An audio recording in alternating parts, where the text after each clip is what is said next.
The illusion is shattering. Get out while you still can. The internet as we knew it is dying fast, and most people sense it, even if they cannot put the feeling into words yet. What started as a tool for sharing ideas freely and connecting without gatekeepers has turned into something else entirely, and that shift is pushing millions to step away quietly. Stick with this because by the end, you will see exactly why the escape routes matter and how the old ways of living without constant digital chains are making a comeback in ways that actually serve real human needs instead of extracting from them. The core truth hitting hardest right now is that people are rapidly abandoning the mainstream internet in large numbers because it stopped being a place of open exchange and became a system built for corporate and government level tracking and shaping of behavior under the constant banner of safety and protection. Listen to this straight because it is not some wild theory, but the observable reality unfolding around us every day. The surface web that most of us grew up using for simple tasks like reading articles, sharing family photos, or chatting with strangers about common interests has been reshaped into a tightly controlled environment where every click, every scroll, and every search feeds massive profiles used to predict and influence what we see, think, and buy. In the name of keeping children and the public safe from harmful material, governments and big tech companies push for laws that demand age verification through biometric scans or government issued identification just to access basic platforms. Places like California have floated ideas for operating system level checks that hand over data to apps and services, which then decide what content you can reach based on your verified age or profile. These moves sound reasonable on paper until you realize they create the very infrastructure needed for widespread surveillance that follows you across sites and builds a permanent record of your interest, habits, and associations. The result is not greater safety, but a chilling effect where genuine human conversation gets replaced by filtered, sanitized feeds designed to keep users engaged while limiting exposure to anything that challenges approved narratives. Algorithms study your every move to curate what appears in front of you, so over time, your opinions form less from personal reasoning and more from the steady drip of promoted content across social platforms, news outlets, movies, games, and video sites that reward certain viewpoints while quietly suppressing others. This is not freedom of information, it is managed information. And once you see it clearly, the exhaustion sets in because the internet no longer feels like a neutral space, but like a digital environment engineered to steer your thoughts and actions in directions that benefit the platforms and the powers behind them. This transformation ties directly into what has become known as the dead internet theory, which points out that since around the middle of the last decade, much of the visible online activity consists of automated bots and algorithm driven content rather than authentic interactions between real people. The idea is that governments, corporations, and other coordinated interests use these systems to manufacture the appearance of a lively public square while actually shaping perception and consensus on a massive scale. Whether every detail of the theory holds up, the underlying observation rings true because the surface web now feels artificial with comment sections flooded by repetitive takes, trending topics that cycle endlessly, and engagement metrics that seem disconnected from genuine human interest. There is increasingly little room left for unfiltered discussion without risking shadow bans, account restrictions, or outright removal if the content steps outside approved boundaries.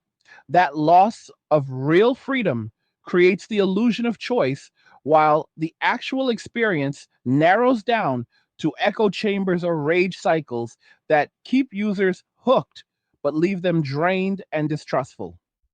People feel this shift in their bones, and they are responding by pulling back not with loud announcements, but with quiet decisions. to log off more often, delete apps, or limit their time to the bare minimum. The flight is happening because the promise of connection has been swapped for constant monitoring, and the promise of discovery has been replaced by predictive feeds that show you what the system calculates you are most likely to engage with rather than what might genuinely expand your understanding. To understand why so many are heading toward alternative paths, it helps to break down what the internet actually consists of beyond the familiar browser experience most of us take for granted. At its foundation, the internet is a global network of interconnected computers and servers that exchange data, allowing communication and information sharing on a scale never seen before in human history. Most everyday users only ever interact with a tiny visible portion known as the surface web, which makes up roughly 4 to 10% of all online content. This layer includes the public websites, blogs, news sources, and social platforms that standard search engines like Google can index and that anyone can reach with a regular browser. It feels like the entire internet because it is the part designed for easy access and broad visibility, but it represents only a sliver of what exists. Beneath that lies the deep web, which contains the vast majority of online material that search engines cannot crawl because it sits behind logins, passwords, or other barriers. Think of email inboxes online, banking records, academic databases, government archives, and private company files, all perfectly legal and necessary for modern life, yet invisible to casual browsing. These spaces protect sensitive information while enabling essential functions like secure transactions and research that require controlled access. Then there is the dark web, a smaller, intentionally anonymized section within the deep web that demands special tools to reach and that routes traffic through layers of encryption to hide both the user and the destination. Sites here often end in .onion addresses, and the network is built to resist easy tracing, which makes it valuable for people seeking privacy in environments where open expression carries real risks. While the dark web gets associated with illegal activity and headlines, it also hosts mirrors of major news organizations like the New York Times, the BBC, and the Guardian, along with resources for journalists, whistleblowers, and citizens living under heavy censorship. Big companies even maintain presences there for your users who need secure access. The point is that these deeper layers exist for reasons that go beyond crime. They exist because the surface has become too constrained, and people need spaces where surveillance is harder to maintain and where information can flow without immediate filtering or tracking. That brings us to why the dark web and tools like Tor are seeing increased interest not as some fringe escape for outlaws, but as practical responses to the tightening grip on the open internet. The dark web is not a single network, but a collection of private overlay networks accessed through specific software and configurations while still using a regular internet connection as the base. Some parts carry risks like malware or scams if you wander carelessly, but many areas operate safely, especially when basic precautions are followed, such as disabling scripts and sticking to known reliable links. The appeal grows because the surface web now imposes restrictions in country after country, where sharing certain opinions, memes, or critiques can lead to legal consequences, including arrests and prison time for content deemed offensive or critical of protected groups or policies.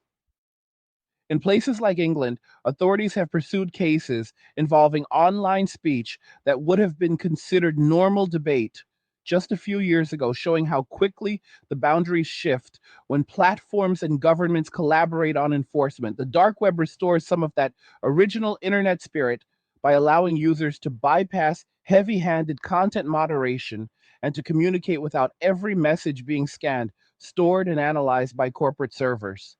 Even when using it alongside a virtual private network, your internet service provider sees only encrypted traffic without details on the destinations, which adds another layer of separation from routine logging. Law enforcement can still pursue serious cases, but the effort required means resources focus on actual threats rather than monitoring average users expressing everyday thoughts. This dynamic creates breathing room that the surface no longer provides, where the constant pressure of advertisements, personalized tracking, and algorithmic nudges disappears, and people can once again share unvarnished information without immediate fear of deplatforming or profile building. Ironically, one of the biggest uses of Tor, the software that powers much of this anonymized browsing, is not even for hidden dark websites, but for accessing ordinary surface web pages with greater privacy. When you open the Tor browser, it builds a circuit through multiple volunteer relays, each peeling away a layer of encryption so that the final website sees only the exit node address and not your real location or identity. Your internet service provider knows you are using Tor, but cannot see the specific destinations, and the sites themselves cannot easily link activity back to you across sessions because the system isolates circuits and resists fingerprinting. This setup lets people in restrictive countries reach blocked news sources or social platforms without revealing their physical location. It helps researchers, journalists, and activists avoid targeted surveillance when handling sensitive topics. Even in Western nations, where the surface web still functions, the growing demands for data sharing and the normalization of behavioral profiling make Tor attractive for anyone who wants to browse without building a permanent commercial or governmental dossier. The vast majority of Tor traffic actually goes to regular websites rather than hidden services, which shows that the tool serves everyday privacy needs rather than only exotic ones. People use it to dodge institutional firewalls at work or school, to hide their interests from advertisers, and to reduce the risk of location based tracking that feeds into dynamic pricing systems or targeted manipulation. The more the surface web tightens its data collection practices, the more Tor becomes a standard way to reclaim some control over basic browsing. And this push toward privacy tools connects with a broader exhaustion over the subscription model that has taken over media and entertainment.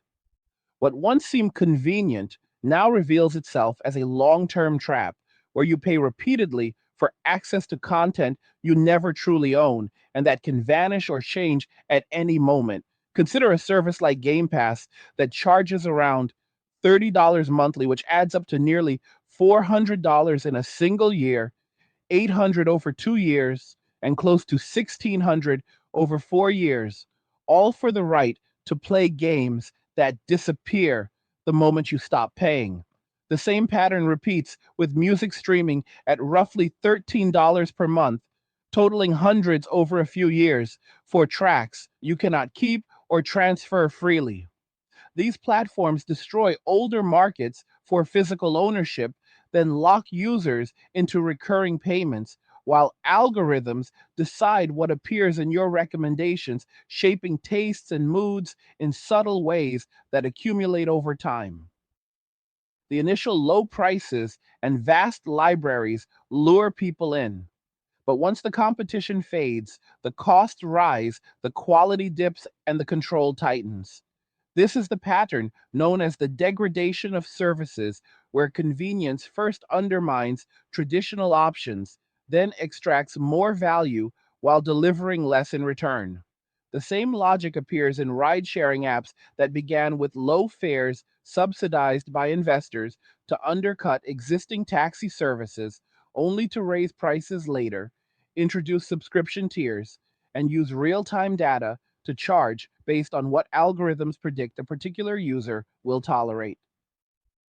Dynamic pricing pulls information from browsing habits, income signals, and behavioral profiles to maximize revenue per ride, so the convenience comes with invisible costs that feel like constant extraction rather than fair exchange.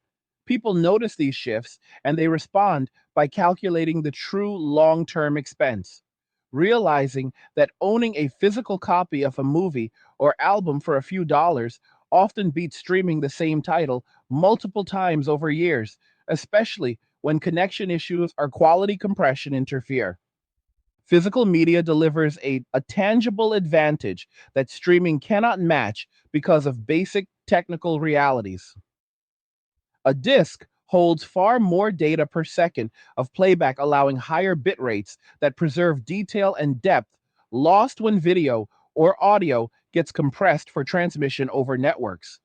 A movie streamed in claimed 4K resolution frequently drops to much lower quality depending on server load or your connection speed, while a standard definition disk maintains consistent visual information without those fluctuations. The same holds for music, where physical formats deliver fuller sound because the data is not throttled by bandwidth limits or encoding compromises. Streaming services prioritize broad accessibility over maximum fidelity, so the experience becomes good enough for most, but never matches the richness of local playback from a disk or file you control completely. Beyond the technical side, ownership brings peace of mind because the content cannot be altered, removed, or paywalled later due to licensing changes or corporate decisions. Collectors can organize libraries, curate selections, and revisit favorites without worrying about availability or sudden price hikes. The return to physical formats represents a rejection of the idea that everything should be rented and temporary in favor of things that last and belong to the user outright. It is part of a larger move towards self sufficiency, where people reduce dependence on always online systems that demand subscriptions, constant updates, and data sharing just to function. Instead of tapping a button for immediate delivery, many are rediscovering the satisfaction of maintaining possessions, repairing what breaks, and creating from raw materials rather than consuming endless digital replacements. The modern internet also trains users into patterns of distraction and short attention that mimic addictive cycles. Short form videos, rapid scrolling, and brightly designed thumbnails keep people cycling through content in search of the next hit of engagement while delivering less and less substance over time. Platforms optimize for time spent rather than value provided, so feeds fill with material that triggers quick emotional responses but rarely builds lasting knowledge or calm reflection. The result is a constant low level boredom paired with distraction that makes real world interactions feel slower or less stimulating by comparison. Social features encourage comparison and performance over genuine connection, turning what could be simple sharing into a competition for validation that leaves many feeling empty afterward. When every post or story becomes a highlight reel rather than an honest slice of life, the cumulative effect warps how people perceive their own experiences and the lives of others. The constant monitoring of likes, comments, and views adds another layer of pressure that turns casual communication into calculated presentation. Over time, this environment shapes not just online habits, but how individuals approach daily life, making intentional, focused activity harder to sustain without the background pull of notifications and updates. People who step away report clearer thinking, deeper conversations, and a return to hobbies or skills that require patience rather than instant feedback. The digital space that once promised liberation from physical limits has instead created new forms of mental confinement by outsourcing attention and memory to algorithms that prioritize engagement metrics over human flourishing. Breaking free involves recognizing that the internet, in its current dominant form, functions as a system for guiding both thought and spending in directions that benefit large centralized players. Behavioral data collected across sites builds detailed models used for everything from ad targeting to content promotion to price discrimination. The illusion of free services hides the true cost paid in privacy and autonomy because users trade personal information for access while the platforms monetize that information many times over. When governments partner with these companies under safety pretexts, the surveillance becomes even harder to escape because legal requirements can force compliance across borders and devices. The biometric demands and identification checks proposed in various regions illustrate how quickly the infrastructure for total visibility can expand once the principle is accepted. Each new layer sold as protective actually expands the reach of those who control the systems, making genuine anonymity or unmonitored speech rarer on the open web. The response from growing numbers of people is not panic, but deliberate withdrawal combined with selective use of tools that restore some balance. They limit surface web time, use privacy focused browsers and networks when necessary, and redirect energy toward offline pursuits that rebuild skills and relationships without intermediaries. This shift includes reviving older media formats, supporting local businesses, and learning to produce or repair items instead of replacing them through convenient but extractive services.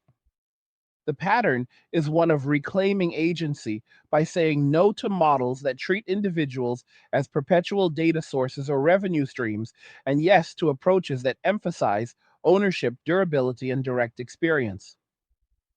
As this movement builds, the contrast between the old internet ideals and the current reality becomes sharper.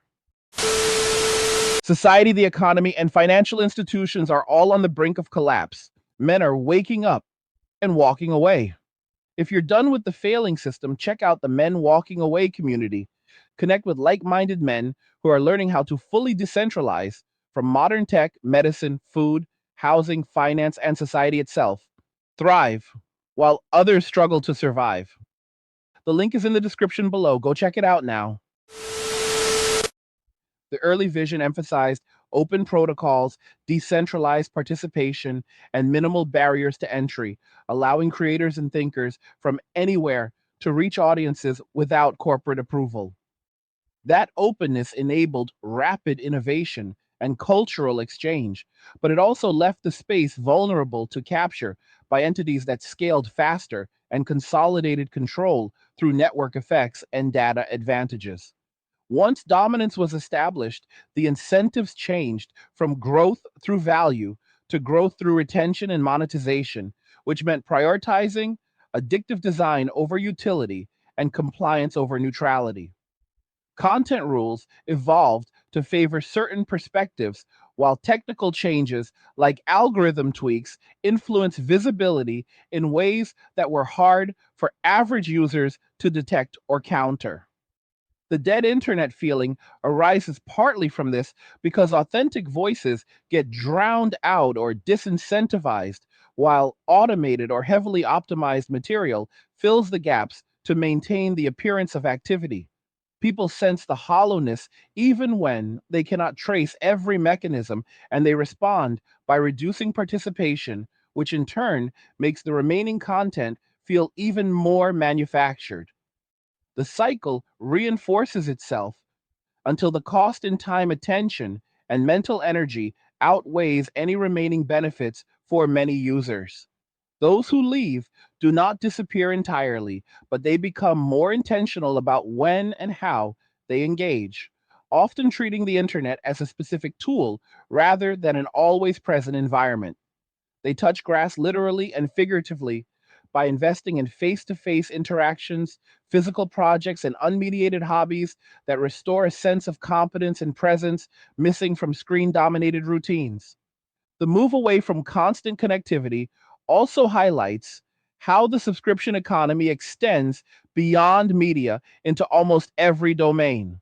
Software tools that once came as one time purchases now require ongoing payments, with features locked behind paywalls or degraded for non subscribers. Even basic productivity or communication apps push users toward premium tiers while collecting usage data that informs future development or sales. The cumulative monthly fees add up quickly, creating a situation where individuals spend substantial portions of income simply to maintain access to the digital layer of modern life without ever building equity in the tools they use. Physical alternatives or open source options that run locally offer escape from this rent seeking because once acquired, they function without further permission or connectivity. The same principle applies to entertainment, where owning a library of discs or books provides reliability that streaming libraries cannot match, especially when catalogs rotate or services face outages.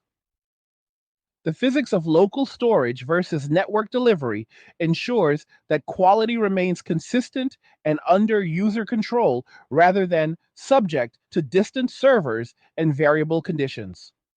Collectors gain the ability to annotate, organize, and preserve material in ways that digital rentals discourage because the content is not truly theirs to modify or archive freely.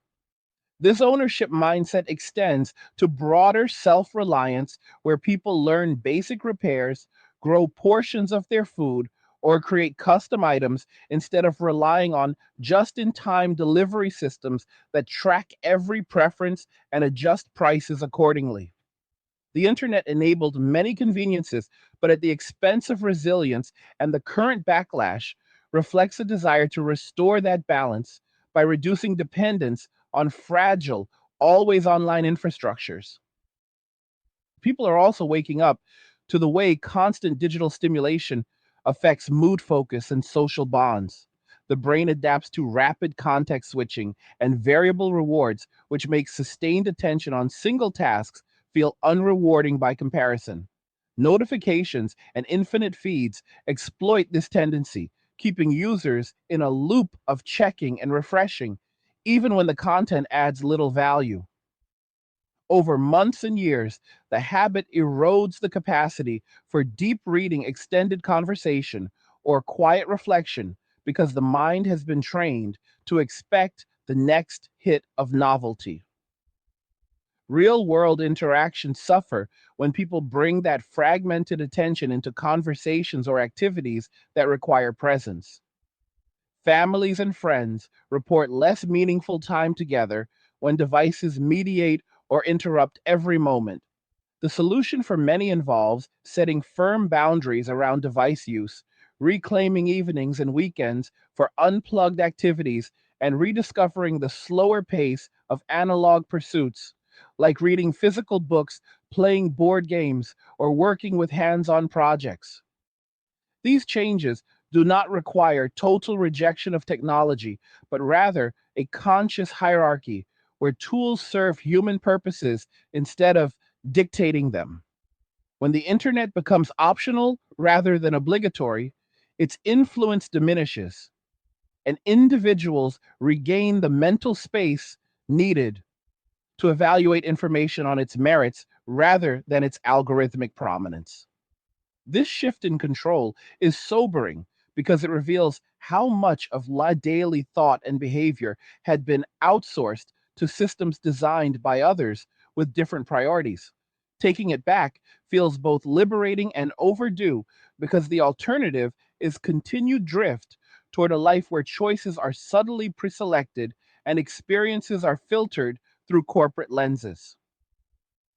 The broader pattern emerging is a return to proven methods that emphasize durability, directness, and personal responsibility over convenience, scalability, and intermediation. Physical media ownership, local production, and privacy conscious browsing are pieces of a larger cultural adjustment where people calculate the true cost of digital dependence and decide that some trade offs are no longer worth making. The surface internet will continue for those who find value in its remaining functions, but its dominance is waning as users vote with their attention and their wallets by supporting alternatives that respect boundaries and deliver lasting value. Tools like Tor and selective dark web resources will grow in relevance precisely because they address the gaps left by increasing surface level control. The key is approaching them with awareness and basic safeguards rather than fear or recklessness, because the goal is restored freedom, not new risks. As more individuals make these adjustments, the collective experience changes, creating demand for services and formats that prioritize user sovereignty over data extraction.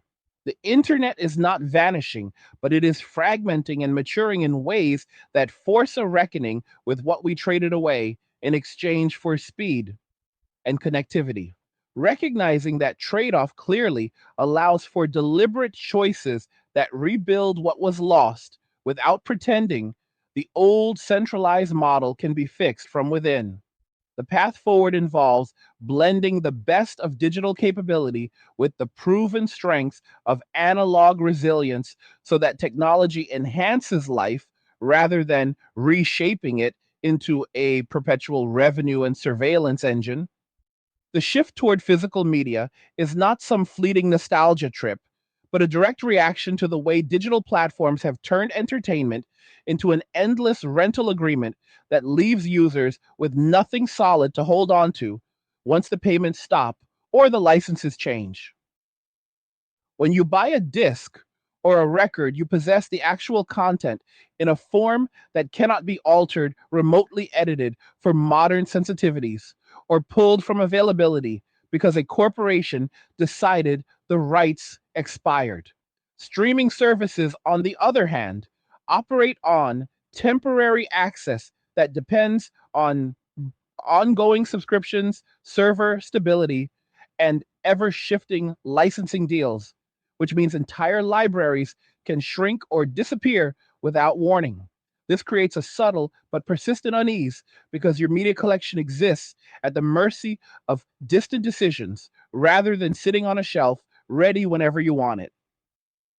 The revival of vinyl cassettes, CDs, and DVDs reflects a deeper calculation that ownership provides stability in a world where digital promises of infinite choice often deliver compressed experiences subject to buffering, throttling, and quality drops during peak hours.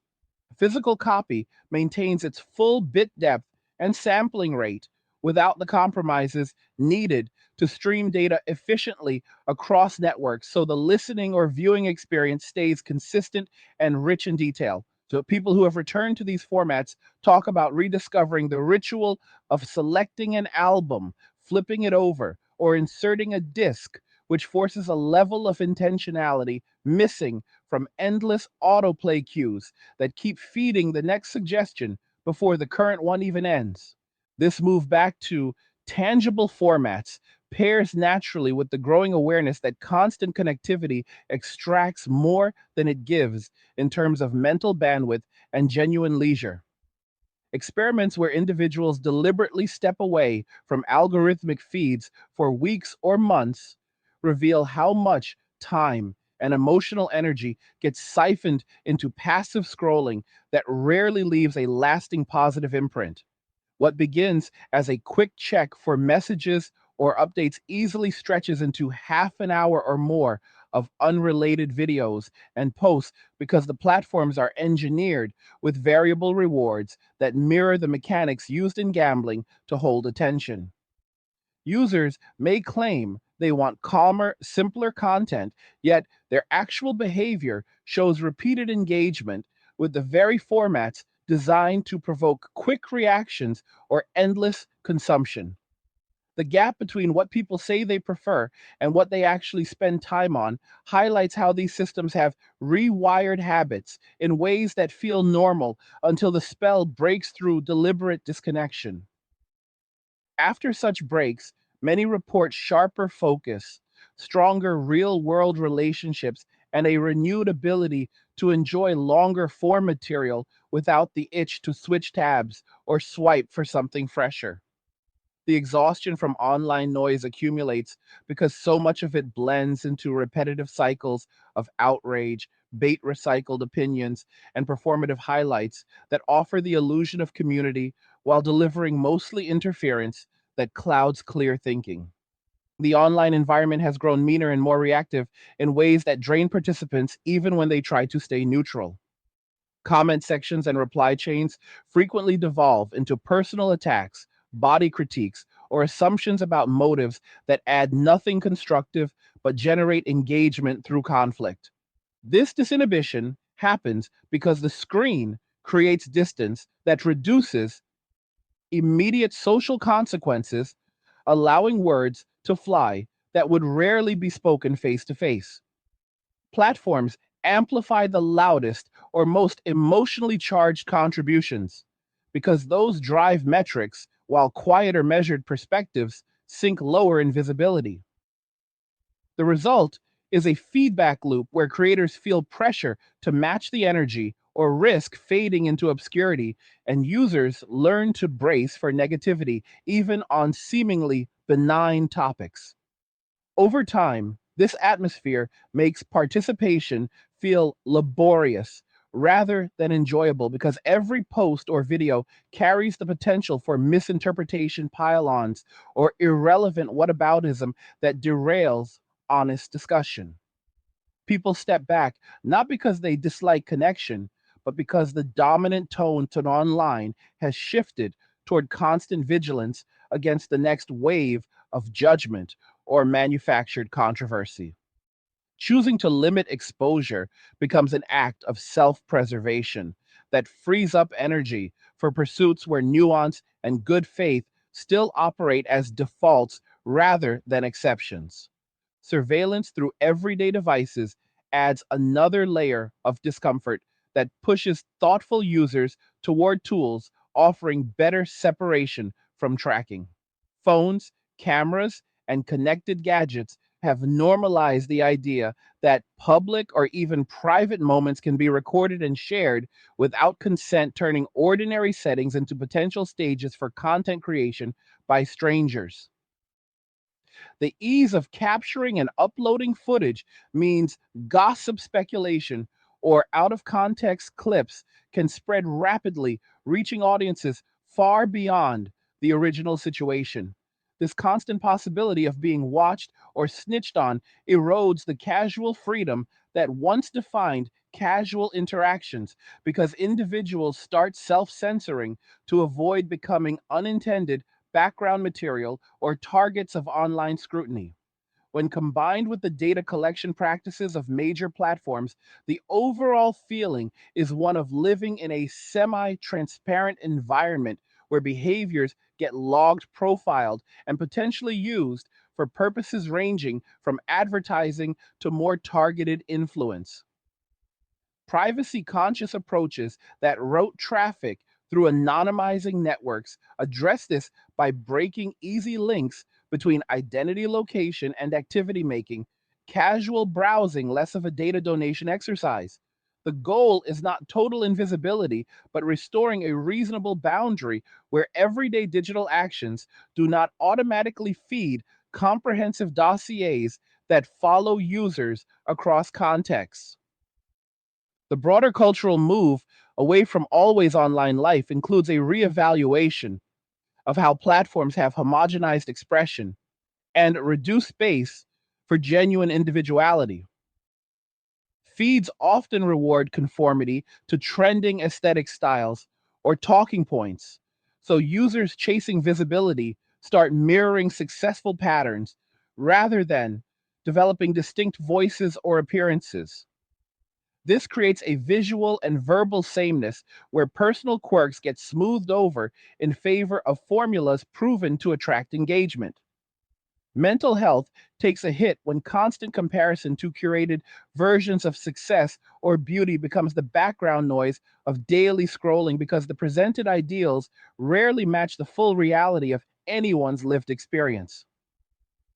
Relationships suffer too when online personas replace the slower process of getting to know people through direct interaction, because assumptions form based on highlights or selective sharing rather than accumulated real world context. The older versions of social platforms felt messier and more human, with public expressions of interest or everyday updates that invited organic follow up instead of polished performance.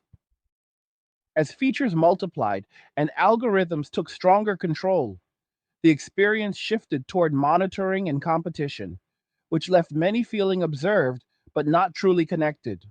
Stepping back allows room for authentic presence where conversations regain depth and activities can be enjoyed without the parallel pressure to document them for external validation. Physical media collectors often describe the satisfaction of hunting through shops or personal archives as a form of active engagement that contrasts sharply with the passive lean back nature of streaming. Discovering a forgotten album or film that streaming services overlook delivers a small but meaningful sense of accomplishment because the item becomes part of a personal library built through choice and effort rather than recommendation engines. The objects themselves carry additional weight as artifacts of specific eras or cultural moments with cover art liner notes and physical wear that tell stories beyond the content they hold. In a liquid modern world where much of daily life involves temporary arrangements and digital ephemera, these solid items provide anchors that resist the disposability baked into subscription models. They demand a bit more attention, such as careful storage or manual operation, which paradoxically increases appreciation because the interaction involves deliberate steps instead of instant gratification. This friction reminds users that culture involves preservation and ritual, not just consumption at the fastest possible speed. The resurgence also supports artists more directly in some cases because physical sales create tangible revenue streams, less subject to the opaque royalty calculations of streaming platforms, where plays can generate fractions of a cent under certain conditions. The internet's maturation involves recognizing that endless growth in user hours and data collection has produced diminishing returns for human well being. What once felt like boundless opportunity for discovery has settled into optimized pathways that prioritize retention over exploration, leading to echo chambers or outrage cycles that exhaust more than they enlighten. People sense the off feeling even when they cannot pinpoint every cause because the cumulative effect is a digital space that demands constant emotional labor while delivering inconsistent rewards. Rage bait spreads because it triggers responses that boost visibility, creating environments where calm, reasoned exchange struggles to compete with heated simplifications. Voyeuristic elements creep in when suffering or private struggles become content fodder disguised as awareness or entertainment, which blurs lines between empathy and spectacle. These dynamics make participation feel increasingly unsustainable for those who value their energy and mental clarity, leading them to curate much smaller, more intentional digital footprints or to migrate toward spaces that still allow anonymity and reduced tracking. Tools that emphasize privacy help restore some of the original promise of global communication without the built in oversight that now characterizes mainstream services. By layering encryption and routing through distributed relays, users can access both hidden resources and standard sites while limiting the information exposed to internet providers or destination servers. This approach proves especially useful in regions where open access to certain information carries risks, but it also serves anyone tired of routine profiling that influences pricing visibility or suggested content. The network strengthens when ordinary people participate because greater usage dilutes the ability to flag privacy seeking behavior as inherently suspicious. Basic precautions like script disabling and careful link selection minimize exposure to technical risks, allowing the focus to remain on the restored freedom of unmonitored exchange. The irony is that these methods, once viewed as niche, are becoming practical necessities for maintaining reasonable boundaries in daily digital life as surface level demands for identification and data sharing continue to expand under various safety rationales. Self-sufficiency extends beyond media into how people approach information gathering and skill building when they reduce reliance on centralized feeds. Instead of defaulting to algorithmically sorted news that blends information with engagement bait, many adopt weekly or monthly summaries from trusted sources, which reduces emotional reactivity while preserving awareness of important developments. This slower pace allows better filtering of noise from substance because the brain is not constantly flooded with breaking updates that often prove transient or overstated. Learning shifts toward hands on practice or direct resources rather than fragmented video clips that prioritize watch time over comprehensive understanding. Repairing items, growing food, or creating simple tools reintroduces the satisfaction of solving problems through applied effort instead of immediate replacement through convenient delivery systems that track preferences and adjust costs accordingly. These practices build resilience because they depend less on fragile supply chains or always available connectivity and more on personal capability developed over time. The internet still serves as a reference when used selectively, but it stops functioning as the default mediator for every aspect of daily experience. The collective quiet quitting of intensive online engagement represents a cultural correction rather than rejection of technology itself. Individuals are not disappearing from society, but reallocating their attention toward pursuits that align more closely with long term satisfaction and human scale interaction. Families report stronger bonds when devices stay in their place rather than mediating every moment. Communities regain vibrancy when in person, gatherings do not compete with the pull of infinite scrolling. Creative work benefits when creators step away from metrics driven optimization, and reconnect with intrinsic motivation unfiltered by platform incentives. The change feels sobering because it forces acknowledgement that many conveniences came with hidden costs in autonomy, focus, and authenticity that only become clear after deliberate pauses. Yet the adjustment also brings relief because life regains texture when not everything funnels through screens optimized for maximum dwell time. Physical objects, real conversations, and unhurried activities remind people that meaning often emerges from limitations and presence rather than seamless access and endless options. This transition does not require dramatic gestures or complete disconnection, but consistent small decisions that favor ownership, intention, and privacy where they make a measurable difference. Choosing a disk over a stream, a walk over a feed, or a direct message over public broadcasting adds up to a different quality of daily experience that feels less extracted and more self directed. The systems that profited from the previous model will adapt or lose relevance as user behavior shifts, but the core insight remains that humans thrive with boundaries and tangible stakes rather than frictionless environments that treat attention as the primary resource to harvest. The old ways of doing things worked because they respected natural limits on time, energy, and information flow, which prevented the overload now driving so many toward quieter alternatives.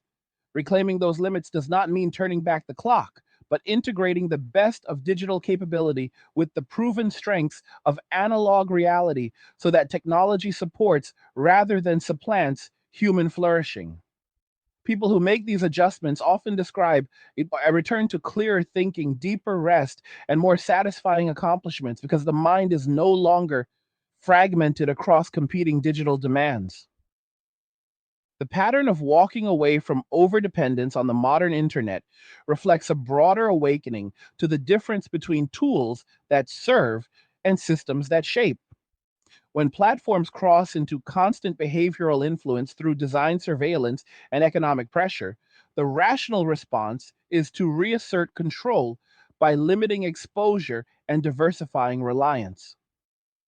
This does not happen overnight, but through accumulated realizations that the promised freedom of connectivity has in practice delivered new forms of constraint on thought, movement, and ownership. The dark web and privacy networks offer one avenue for those seeking reduced visibility, while physical media and offline skills provide complementary paths toward independence from rental models and data extraction. Together, these choices create space for genuine human rhythms where conversation creation and community can unfold without perpetual background monitoring or algorithmic steering. The internet will persist in useful forms, but its role as the central hub for all activity is diminishing as people vote with their time and resources for arrangements that respect personal sovereignty and long term well being. This shift carries a raw honesty because it admits the experiment in total digitization produced mixed results that require course correction rather than further acceleration. By facing that truth directly, individuals position themselves to benefit from the best of both worlds while avoiding the worst excesses of unchecked digital expansion. The evidence keeps piling up in plain sight for anyone paying attention, and recent reports confirm that bot activity now accounts for more than half of all internet traffic, according to cybersecurity analyses from firms tracking billions of visits across domains. This is not some distant future projection, but the measurable reality in 2025 and into 2026, where automated systems powered by advancing language models scrape content, generate responses, and simulate engagement at scales that dwarf ordinary human output. What used to feel like lively discussion threads or comment sections now often reveals itself as repetitive loops of similar phrasing, recycled images, and predictable reactions that lack the subtle inconsistencies or personal quirks of real people typing in the moment. The theory that gained traction years ago has moved from fringe speculation to something acknowledged by major figures in technology because the patterns are impossible to ignore once you slow down and look closely at how feeds behave over time. Platforms that once thrived on user generated creativity now flood with synthetic material designed to keep algorithms happy and metrics climbing, even when the underlying human presence thins out. This creates an eerie emptiness where the volume stays high, but the substance feels hollow because so much of it originates from scripts optimizing for clicks rather than conveying lived experience or fresh insight. Younger generations, in particular, are sensing this shift and responding in ways that prioritize real world anchors over endless digital stimulation.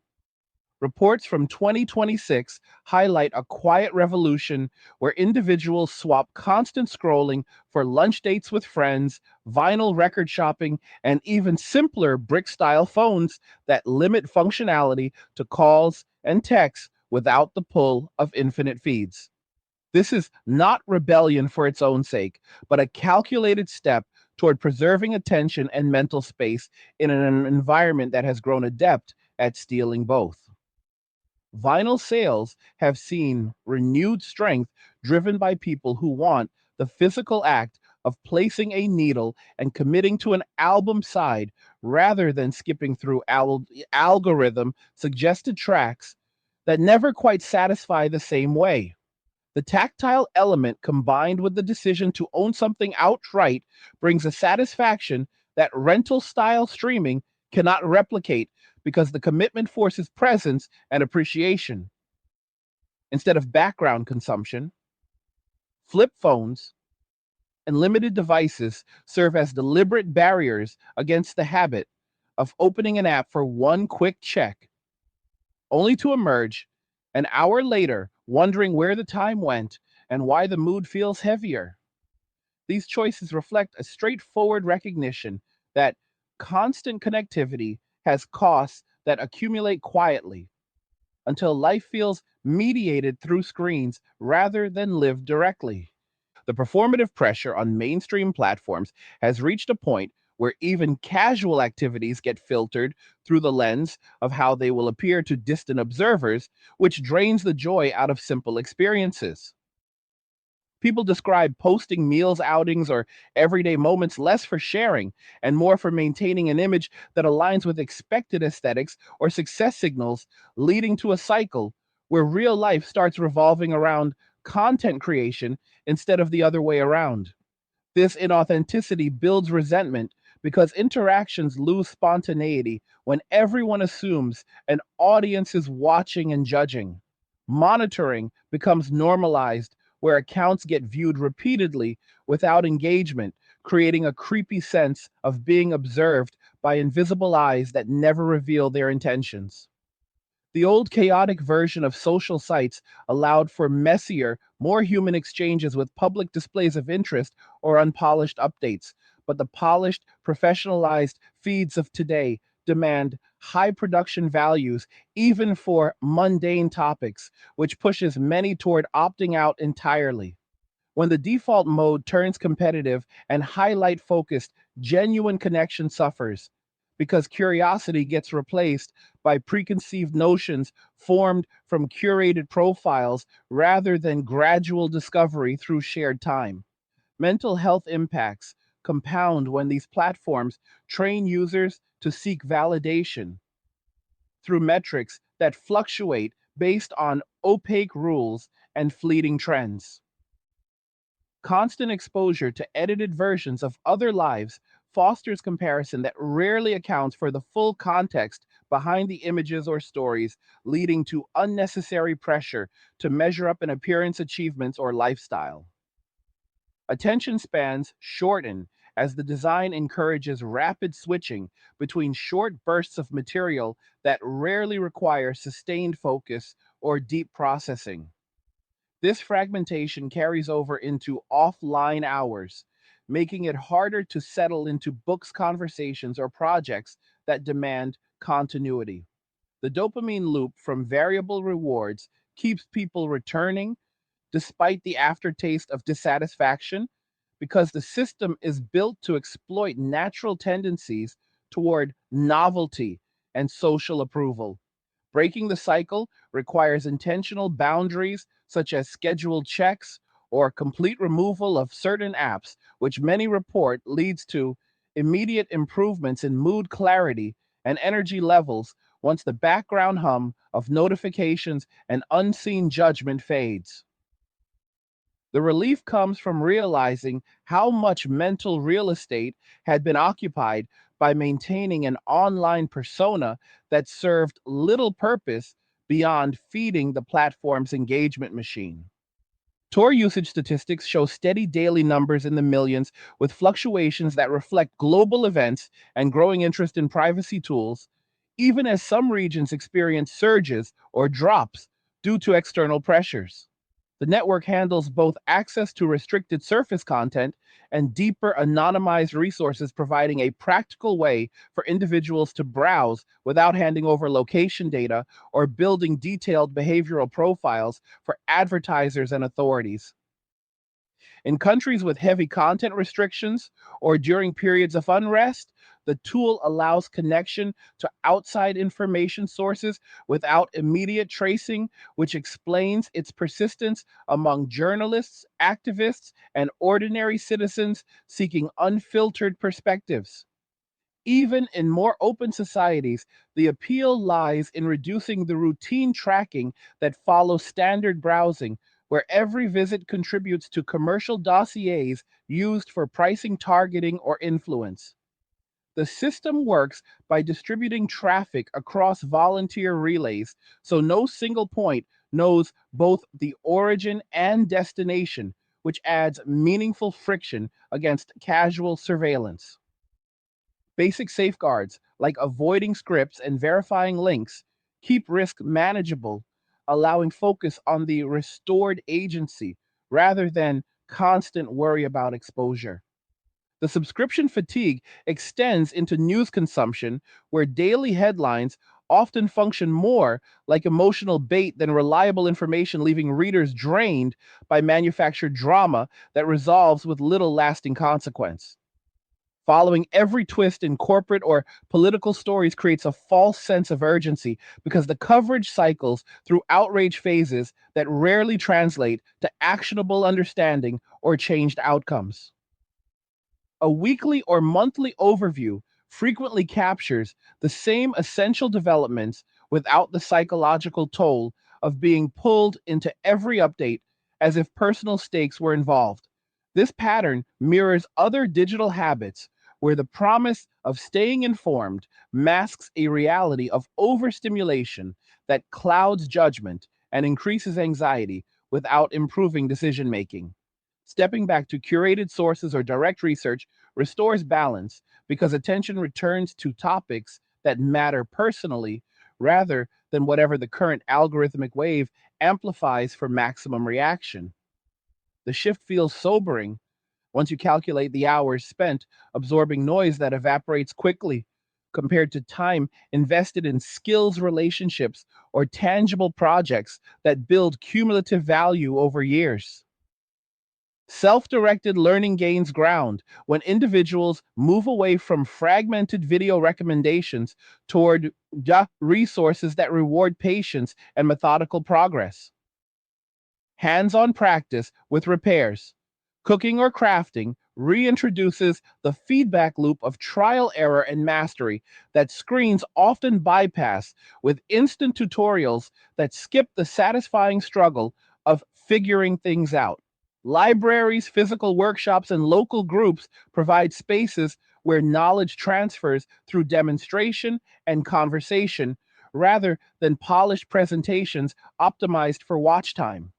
The internet remains useful for reference when approached selectively, but it stops dominating as the primary gateway to skills once people experience the confidence that comes from solving problems without constant external input. This builds resilience because capabilities become internal rather than dependent on connectivity or paid services that can change terms at any moment. The broader cultural adjustment favors durability and direct experience because those qualities resist the planned obsolescence and data harvesting baked into many modern conveniences. Community life regains texture when face to face interactions no longer compete with the parallel pull of documenting or comparing every moment.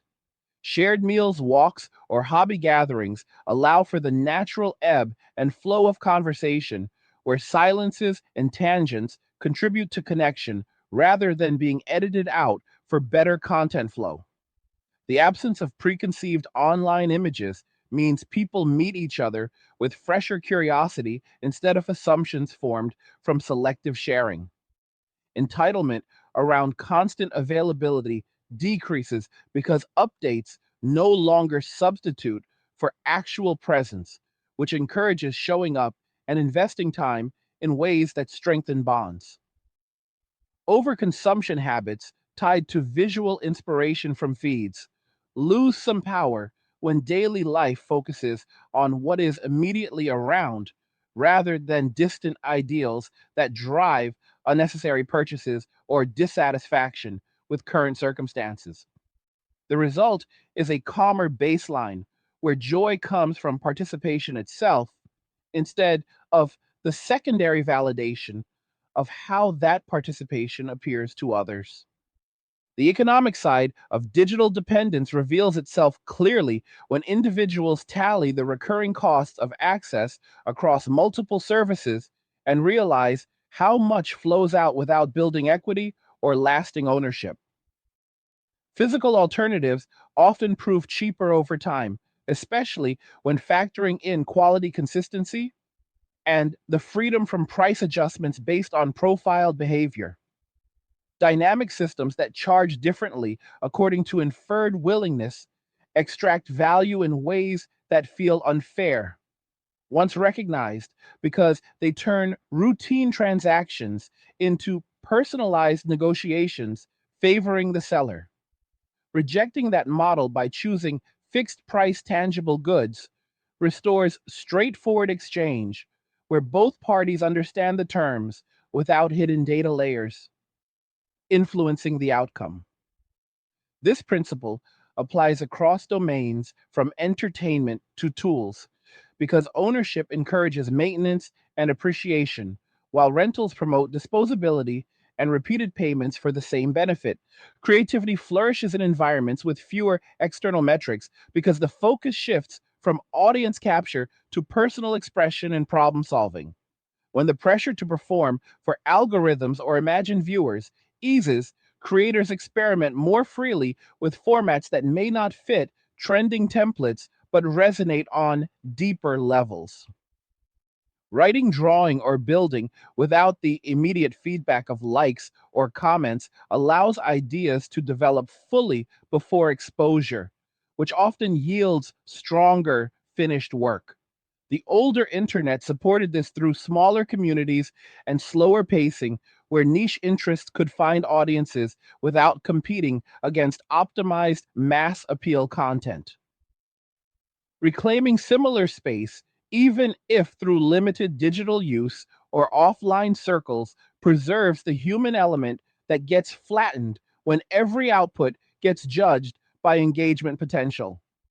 The raw satisfaction of making something for its own sake returns once the incentive structure stops rewarding volume and controversy over substance and care. Privacy boundaries matter because the accumulation of small data points over years creates comprehensive pictures that influence opportunities and perceptions in ways users rarely control.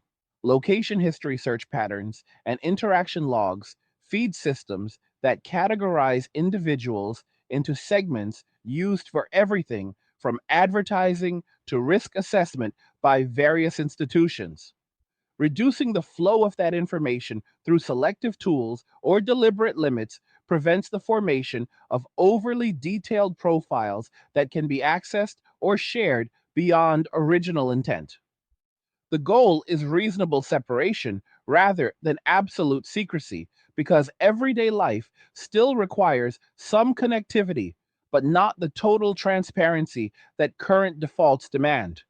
When more people adopt these practices, the collective signal changes, making it harder to treat privacy seeking as unusual or suspicious behavior.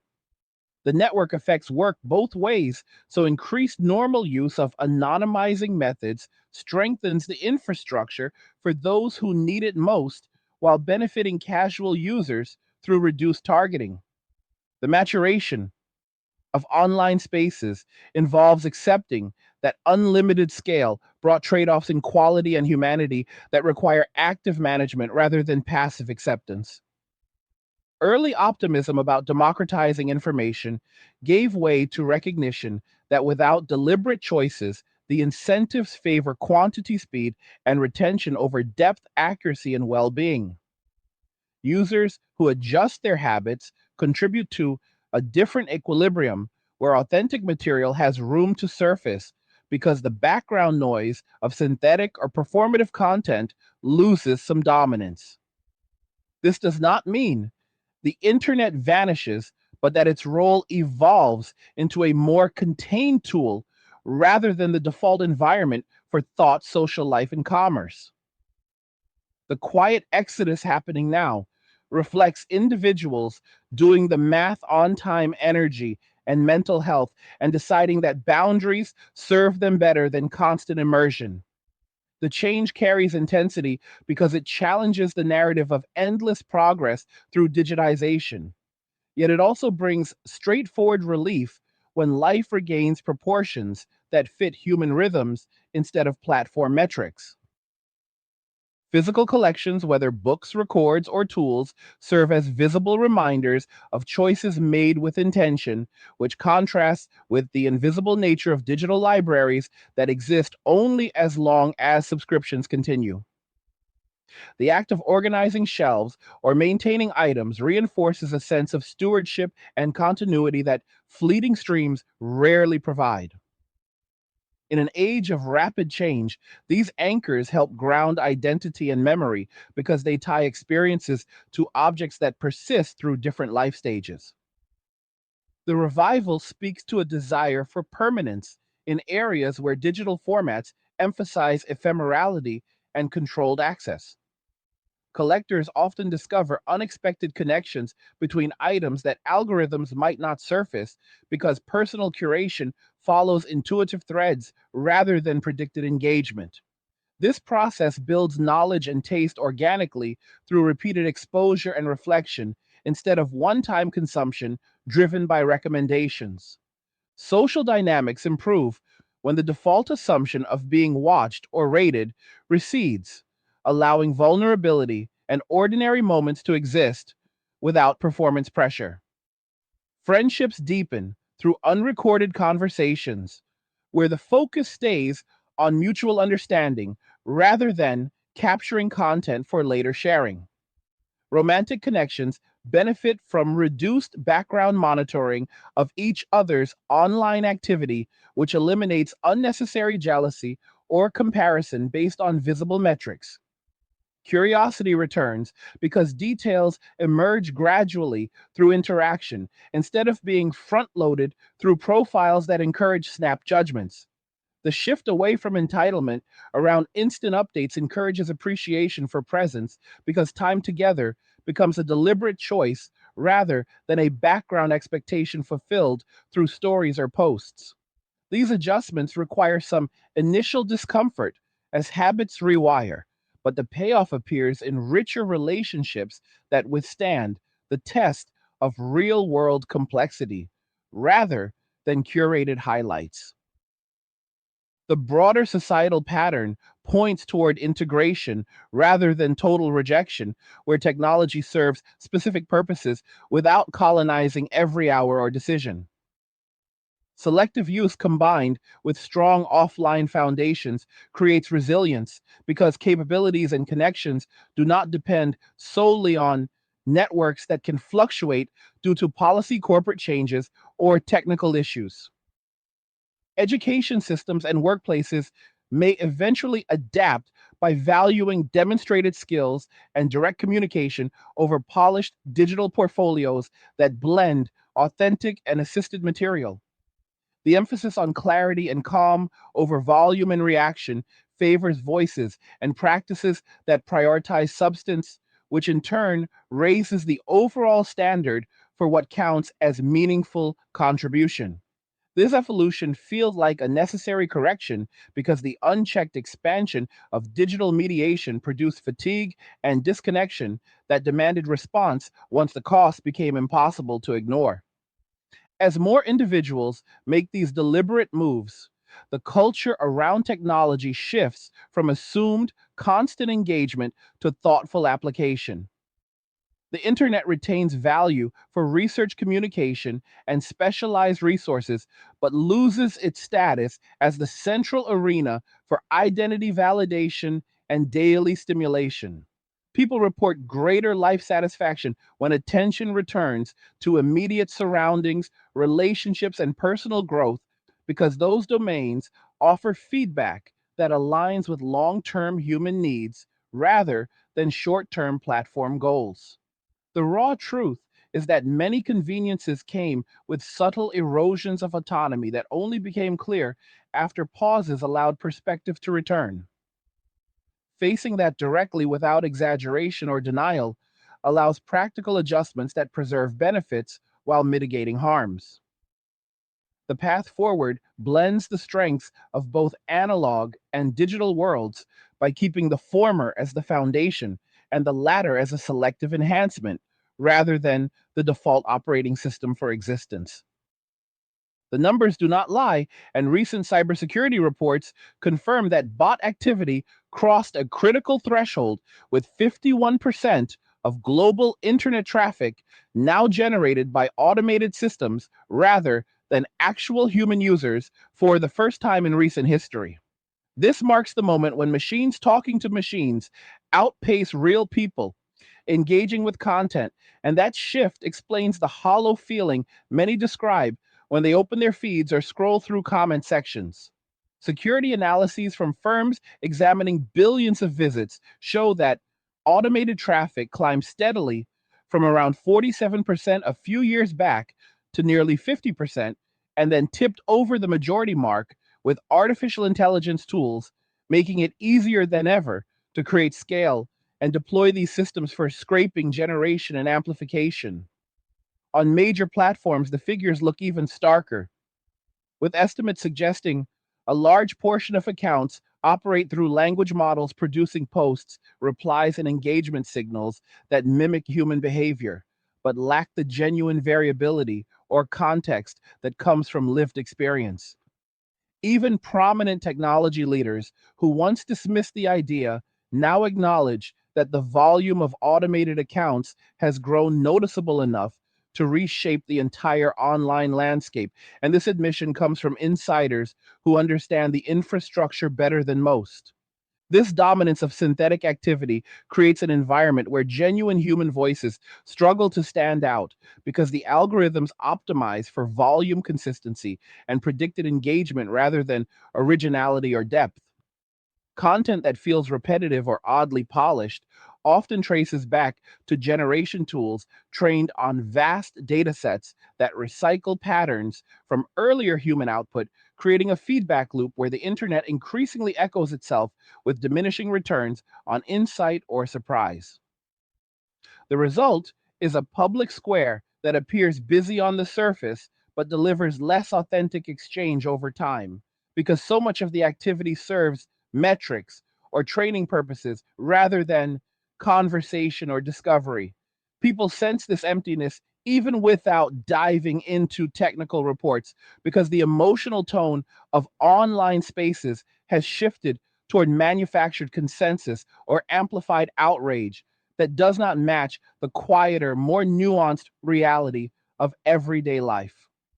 When bots and AI driven accounts flood threads with coordinated takes or inflated signals, the platforms respond by promoting that material further, which crowds out slower, thoughtful contributions and trains users to expect rapid fire stimulation over sustained reflection.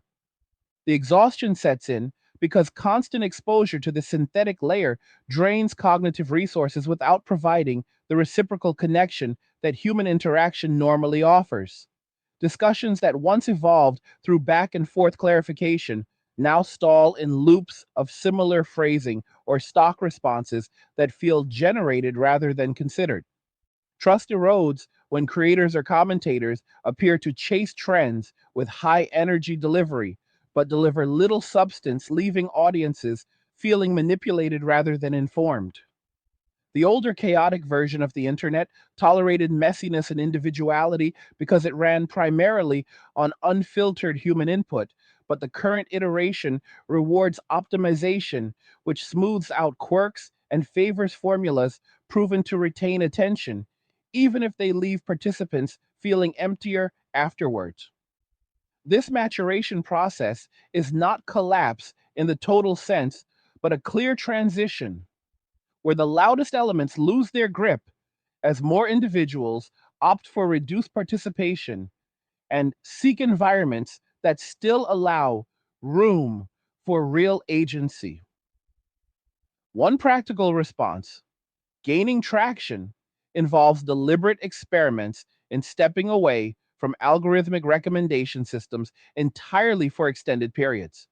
Individuals who disable infinite scrolls, delete apps, or restrict access to browser only versions report immediate gains in available time and mental clarity because the default path of least resistance no longer pulls them into unintended sessions that stretch far beyond the original intent. What begins as a simple check for messages or updates frequently spirals into extended exposure to unrelated material engineered to exploit curiosity and variable rewards. Removing that friction reveals how much daily energy had been siphoned away by designs that prioritize platform retention over user well being. After such breaks, many find they do not miss the constant input and instead redirect attention toward family physical activity or chosen longer form material that they select intentionally rather than accept whatever the system surfaces next. The contrast highlights the difference between passive consumption, driven by external cues, and active engagement that aligns with personal priorities. News consumption provides a stark example of this dynamic because daily headlines often function as emotional entertainment disguised as information, creating unnecessary drama around events that resolve with little lasting impact on most lives. Following every development in corporate disputes, political cycles, or celebrity stories hooks users into psychodramas that deliver engagement but rarely improve understanding or decision making. Switching to weekly summaries or print formats captures the essential updates without the cumulative stress of being pulled into every twist as if personal stakes were involved. The realization that much of what passes for staying informed is actually background noise designed to hold attention leads to clearer thinking because the mind is no longer fragmented by rapid context switches or manufactured urgency. This adjustment restores bandwidth for topics that matter locally or personally, where direct experience or careful research yields better results than algorithmic curation. Social platforms, in particular, have evolved from spaces for casual sharing to environments that encourage performance and comparison, which takes a toll on authenticity and mental equilibrium. Activities once enjoyed for their own sake now carry the added layer of how they will appear in stories or posts, leading to self consciousness that interferes with spontaneous living. The pressure to maintain an idealized version of daily life fosters overthinking about appearance choices and outcomes, because the visible record invites silent monitoring or judgment from distant observers who never reveal their full context. This dynamic kills curiosity in relationships because constant updates remove the natural process of asking and discovering details through conversation, turning potential connection into assumed knowledge that feels shallow. When everyone presents highlight reels rather than the full range of experience, the baseline for normal shifts upward, creating dissatisfaction with ordinary moments that do not measure up to the curated ideal. The loss of individualism shows clearly when styles, interests, and even physical presentations converge around trending templates that spread rapidly through visual feeds.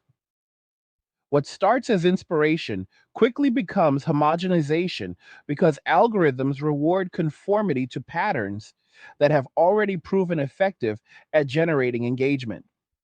Unique traits or unconventional approaches receive less visibility, which discourages experimentation and reinforces a narrow range of acceptable expressions. This sameness extends to language and opinion, where certain phrases or positions gain traction, not necessarily through merit, but through coordinated amplification or repeated exposure that creates the illusion of widespread consensus. The pressure to align with these currents for social approval or visibility adds another layer of mental load because maintaining authenticity requires swimming against the current of optimized content. Individuals who step away from this cycle often rediscover personal tastes and quirks that had been suppressed in favor of fitting the dominant aesthetic or narrative. Spiritual and emotional dimensions enter the conversation when the constant monitoring and comparison begin to feel like an unnatural weight on the human spirit. The ease of viewing others' lives without reciprocity creates a one sided dynamic that can foster envy or unnecessary judgment because the presented material lacks the balancing context of real interaction. Practices that once grounded people in gratitude for immediate surroundings lose ground when feeds constantly showcase distant ideals or successes that trigger feelings of inadequacy. The performative element turns even positive experiences into potential content, which can rob them of pure enjoyment because part of the mind stays occupied with documentation or reception. Reclaiming space for unmediated living allows ordinary moments to carry their full weight without the secondary filter of external validation or competition. This shift toward being less visible online paradoxically strengthens real world presence because energy returns to direct relationships and activities that build lasting satisfaction rather than fleeting metrics. Physical and practical benefits emerge when reduced screen time frees hours previously lost to fragmented attention. Workouts, creative projects, or simple maintenance tasks gain depth because the mind can settle into them without the background pull of notifications or the habit of checking for updates. Sleep improves for many because the stimulating blue light and emotional activation from late night scrolling no longer interfere with natural wind down processes. Appetite for real food and conversation returns when the artificial rewards of quick hits lose their dominance, allowing taste buds and social instincts to recalibrate towards more nourishing inputs.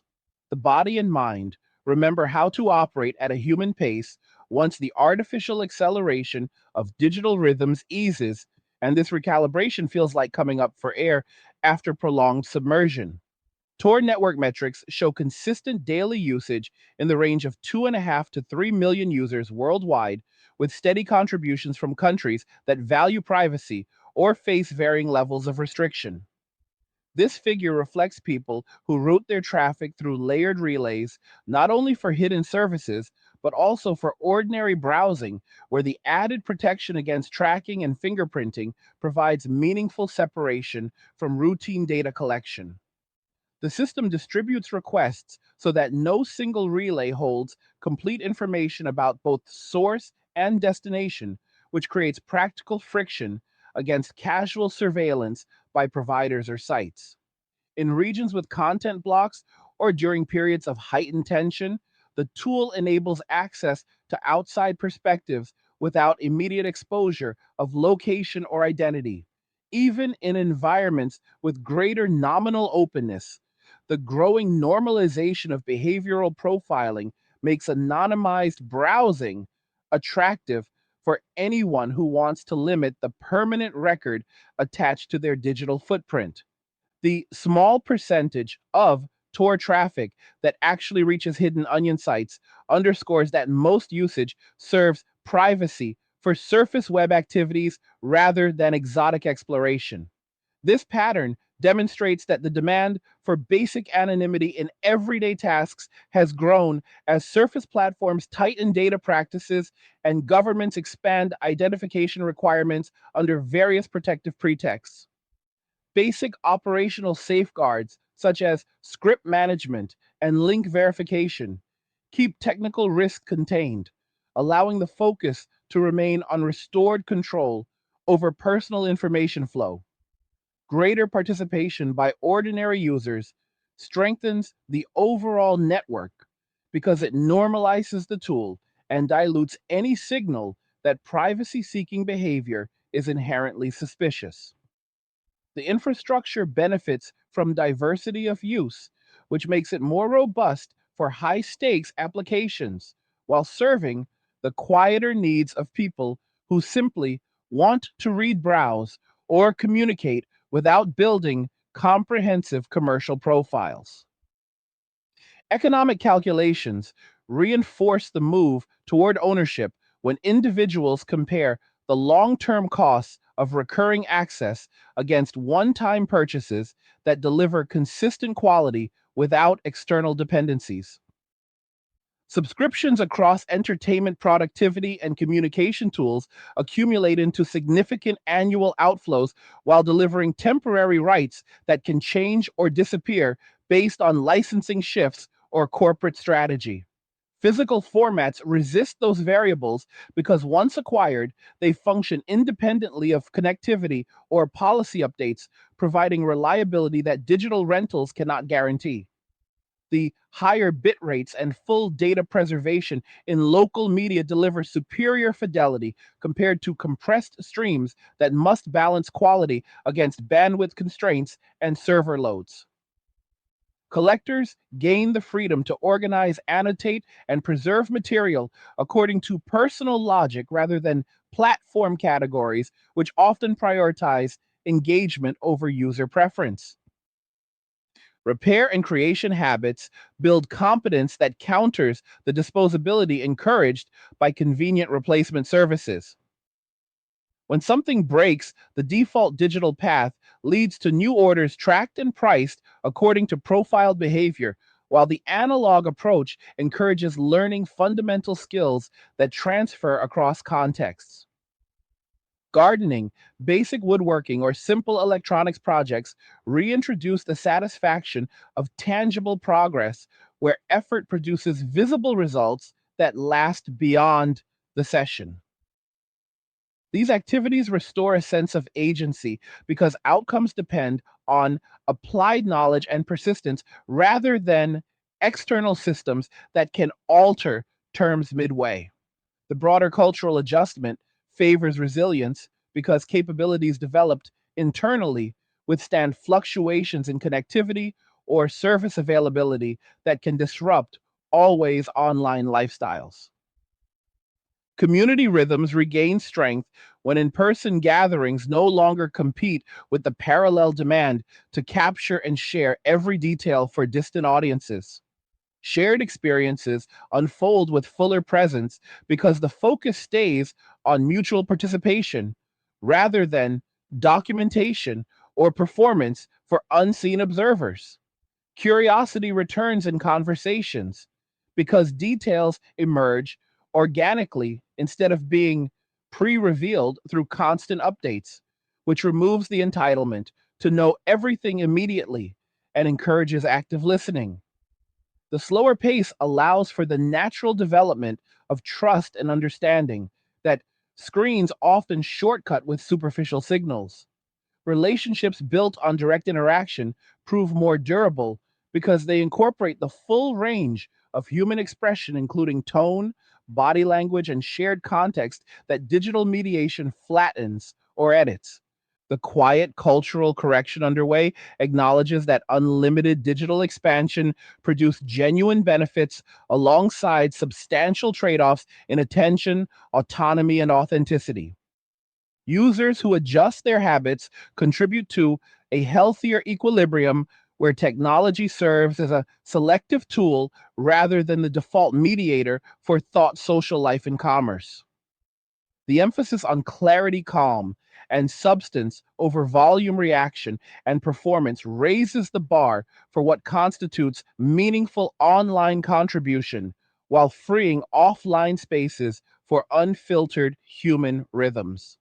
This evolution feels raw because it requires facing the accumulated costs of convenience without denial. But it also delivers straightforward relief when life regains proportions that align with natural human limits on time, energy, and information processing. The path ahead integrates the best of both realms by anchoring in proven analog strengths and applying digital capabilities only where they genuinely enhance rather than supplant lived experience. The hard data confirms what many have felt in their gut for years, and fresh reports from 2025 and 2026 show that automated traffic has officially crossed the 51% mark, making bots the majority force on the global internet for the first time, according to cybersecurity analyses that examined trillions of requests across thousands of domains. This is not speculation or fringe chatter anymore, because firms tracking real world patterns have documented the steady climb from around 42% in earlier years to nearly 50%, and then the tipping point where machines generate more activity than people. Bad bots alone, responsible for scraping fraud and manipulation, now account for 37% of all traffic, up from previous levels, and the surge ties directly to how easy large language models have made it to build and deploy these systems at massive scale without needing deep technical expertise. On specific platforms, The numbers look even more lopsided, with estimates suggesting over 60% of accounts on certain major sites operate through automated means, and peak time traffic reaching 76% automation in some analyses. Even leaders at the highest levels of technology have started acknowledging the shift, with comments noting the proliferation of language model driven accounts that simulate conversation and engagement in ways that blur the line between real and synthetic. This majority bot presence changes the fundamental character of online spaces because algorithms now curate and amplify material that often originates from or interacts primarily with other automated systems, creating layers of content that feel busy but deliver little genuine human insight or variation. New web pages analyzed in large samples show artificial intelligence generated text appearing in 74% of them, meaning only a quarter come from purely human effort in recent periods. Articles and posts recycle patterns from training data producing output that sounds plausible on first read, but lacks the lived perspective or subtle inconsistencies that mark authentic communication. The result is an environment where the volume stays high or even increases while the depth and originality thin out because the incentives reward consistency and predicted performance over fresh thinking or honest exploration. Comment threads that once carried the messiness of real disagreement now fill with coordinated phrasing or rapid fire agreements that feel orchestrated rather than organic. This synthetic layer does not kill the internet outright, but it hollows out the experience, making it harder for actual people to find each other amid the noise and reducing the payoff for investing time and attention. The cultural response has been on a quiet but measurable withdrawal, where individuals close apps, reduce posting, and limit sessions to specific purposeful tasks instead of open ended scrolling. This is not dramatic quitting with public announcements, but a practical adjustment driven by the realization that constant exposure to the accelerated pace and recycled drama no longer delivers stimulation or value proportional to the energy spent. People describe opening a platform for one quick item and emerging later feeling mentally heavier without any clear gain in knowledge or connection because the material blends into background interference rather than standing out as meaningful. The older version of online life tolerated slower loading times, imperfect interfaces, and unpolished exchanges because the human element dominated, and that imperfection allowed for surprise discovery and real dialogue. Today's optimized version smooths those edges but replaces them with engineered retention loops that keep users cycling through similar emotional beats without resolution or growth. When the majority of activity comes from systems designed to mimic and amplify the loudest signals, the quieter, grounded perspectives get pushed aside, leading many to conclude that participation costs more in focus and calm than it returns in benefit. Experiments in stepping away for weeks or months reveal how deeply the habits had embedded themselves because the initial discomfort of missing the constant input quickly gives way to noticeable improvements in available hours and emotional steadiness. Without the pull of infinite feeds or recommendation engines, time opens up for activities that require sustained attention, such as reading full books, working on personal projects, or simply sitting with family without the interruption of checking updates. News consumption, in particular, benefits from this reset because daily headlines often function as serialized dramas that hook attention through rapid developments but deliver little lasting understanding once the cycle moves on.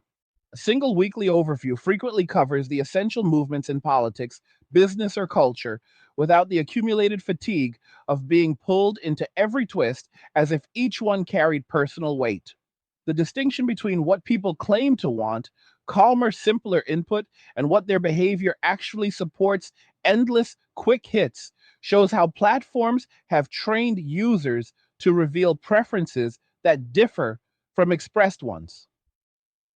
Removing the easy path of algorithmic delivery forces conscious choice, which many find liberating once the adjustment period passes because decisions align with deliberate priorities rather than external nudges. The trust erosion extends beyond content to the creators and voices that populate these spaces because the pressure to maintain visibility encourages escalation into more dramatic delivery or simplified takes that prioritize reaction over substance. Fast talking commentary that spirals through multiple topics without resolution leaves audiences more confused than clarified because the format rewards energy and volume rather than careful reasoning. When even prominent figures chase trends or amplify outrage to stay relevant, the overall signal weakens and people start questioning whether the investment in following along is worth the return. This collapse in perceived reliability accelerates the move toward selective engagement, where individuals seek out steadier sources or simply reduce overall consumption in favor of direct experience and local knowledge. The shift favors clarity and calm over theatrics because the constant noise has exhausted the emotional bandwidth needed to process endless crises or recycled arguments dressed as fresh insight. Peace becomes a practical priority when participation consistently drains rather than replenishes, leading to quieter routines that restore a sense of internal steadiness. Physical media continues its resurgence as a direct counter to the temporary and compressed nature of streaming because owning a disc or record means holding the complete data in a form that resists remote changes or quality compromises imposed by network conditions. Streaming services must balance file sizes against bandwidth realities, which means even high resolution claims often involve dynamic adjustments that drop detail during congestion or peak usage. A physical copy maintains consistent bit rates and full sampling without those interruptions, delivering richer visuals and sound that reward repeated viewing or listening on proper equipment. Collectors build libraries that reflect personal taste rather than algorithmic suggestions. And the tangible objects carry additional value through cover art liner notes and the ritual of selection and playback. This ownership model avoids the recurring costs and license dependencies that turn entertainment into an ongoing rental agreement where access can shift based on corporate decisions unrelated to the user. The economics favor physical formats over years because the upfront expense buys permanence, while subscriptions accumulate into larger totals for content that remains ephemeral and subject to removal or alteration.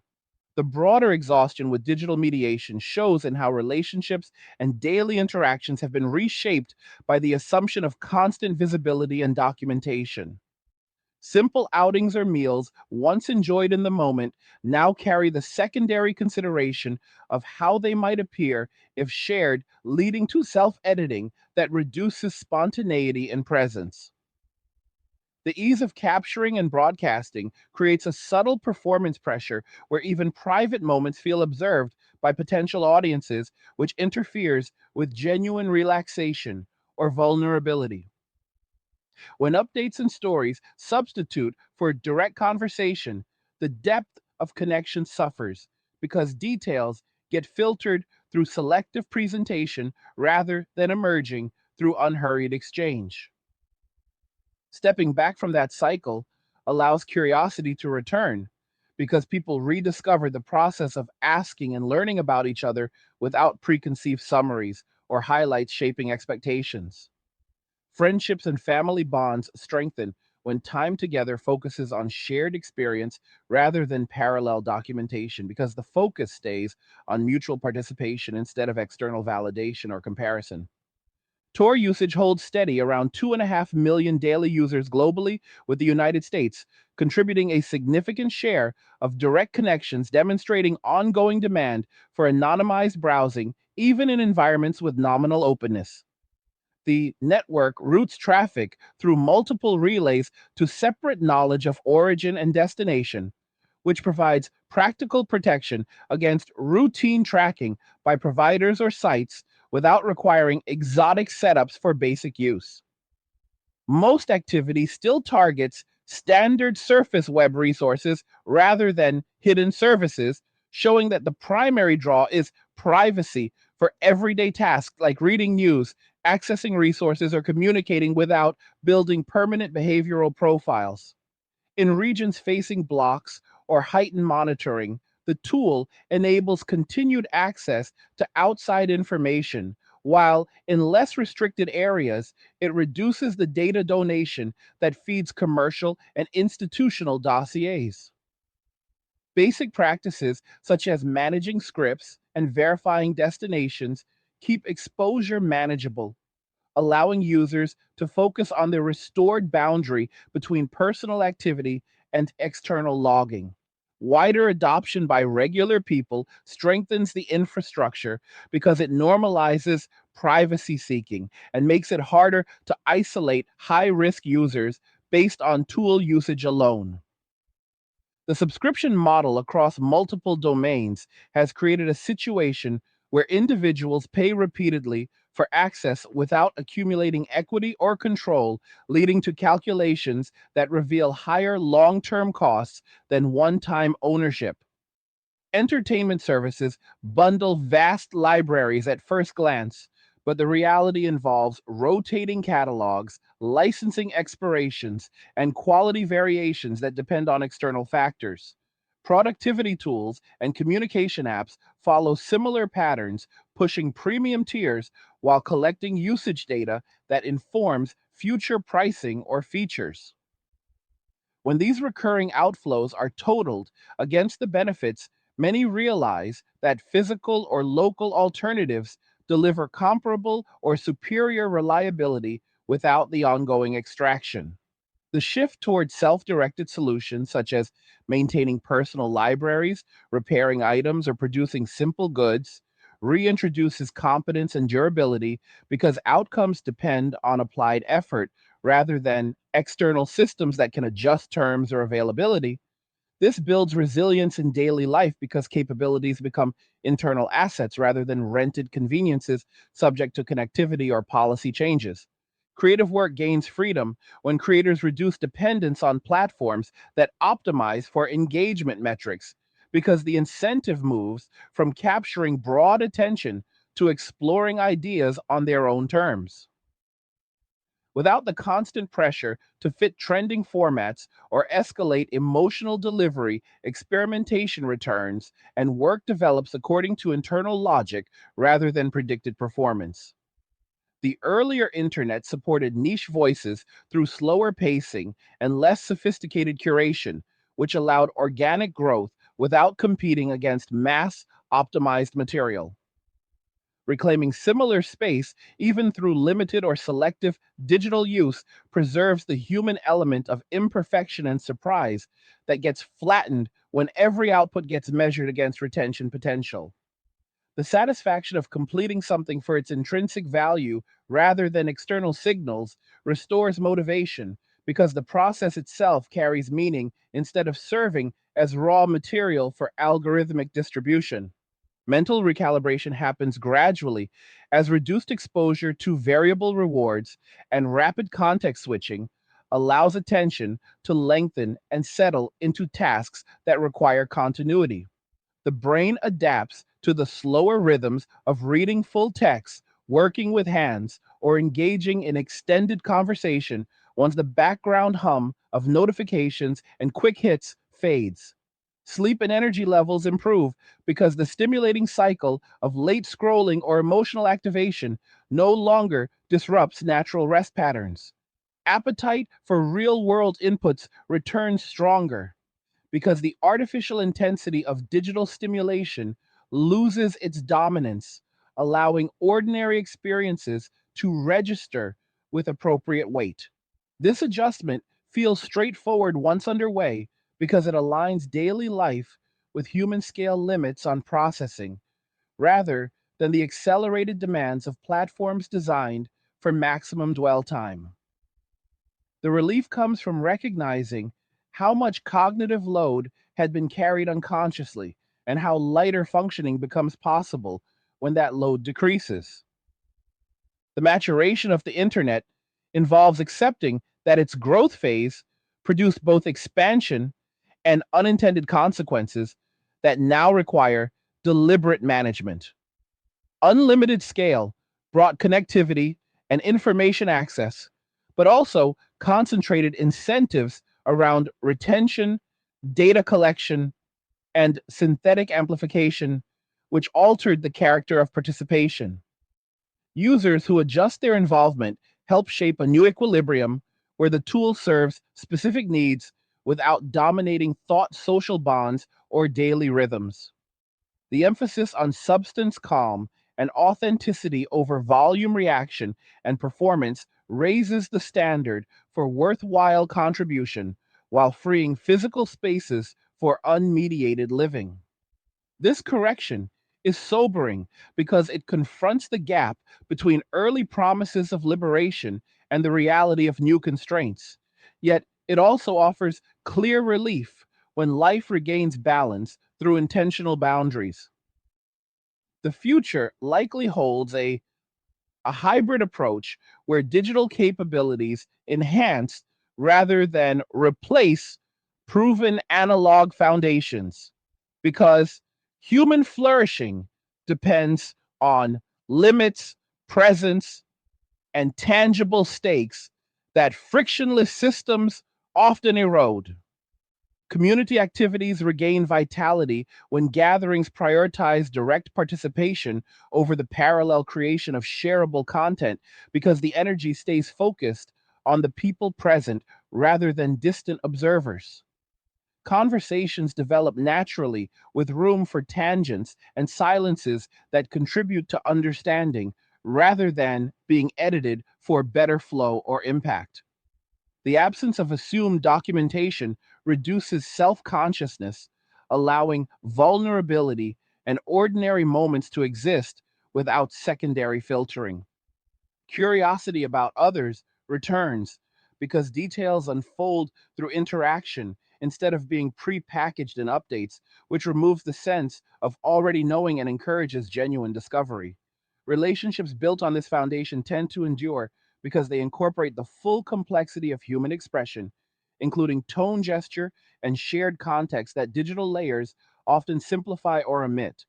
The cultural adjustment favors these direct connections because they deliver satisfaction proportional to the investment of time and attention rather than the diluted returns of mediated interaction.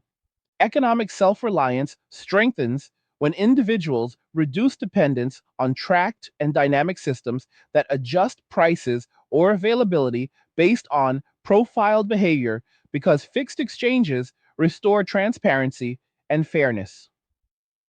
Choosing physical goods or local services avoids the invisible layers where data influences outcomes in ways users rarely see or control. Repair skills and basic production reintroduce the feedback of effort, leading to visible, durable results that contrast with the disposability encouraged by convenient replacement.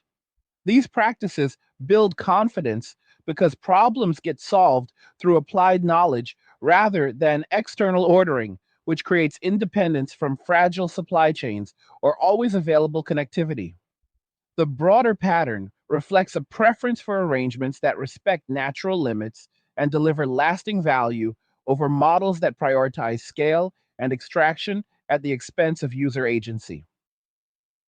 The quiet movement away from intensive online life represents a practical response to observable changes rather than ideological rejection, because the data on bot dominance, synthetic content, and engagement engineering have become impossible to dismiss. Individuals calculate the costs in time focus and mental energy and decide that selective use combined with stronger offline foundations serves them better. The internet retains utility for targeted research communication and specialized resources, but its role as the central arena for identity validation and daily stimulation diminishes as people redirect attention toward what aligns with long term well being. This evolution integrates the strengths of connectivity with the proven benefits of presence ownership and direct experience, creating a more sustainable balance.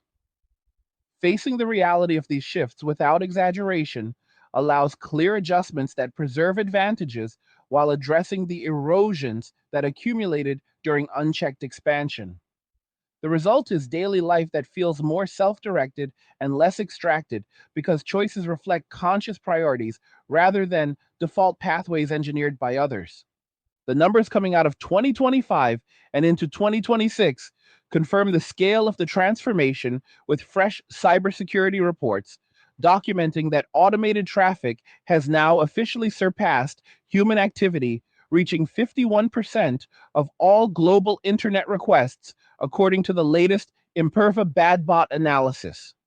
This marks the first time in over a decade that bots generate more activity than actual people.